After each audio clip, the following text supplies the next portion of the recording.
消防人员真辛苦，唔但爱拍火嘛，爱救护。因若拜下晡伫新北市的树林，就有伫做救护工课的时阵，有患者熊甲消防救护人员踢。即马消促会是表示讲，除了爱甲防护装备保护齐全，嘛爱加强训练，互消防救护人员有危机处理的能力。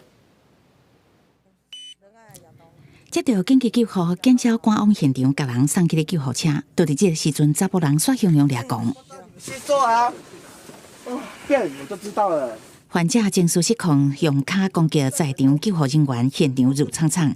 代志是发生伫新北树林，车到下晡1点外出勤的消防队员，无代无志耍互人踢，不过事后无愿意追究。现场为35岁男性患者，因失眠导致情绪激动。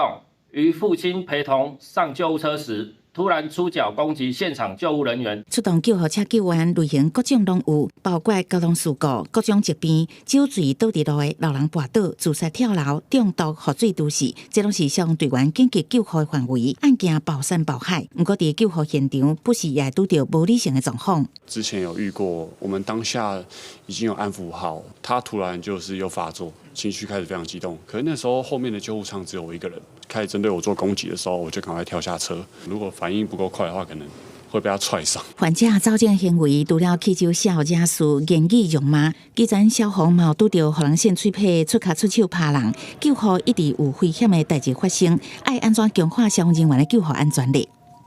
防护装备一定是最直观的嘛，最担心的其实还比较不是简单的殴打之类，其实我们比较害怕的是刀具和枪支嘛，要有防刺的装备和防弹的装备。嘛爱补齐相关防护装备，消促会嘛建议落实训练，加强消防危机处理能力，防止冲突相关的同时，嘛爱知影安怎自保。记者综合报道。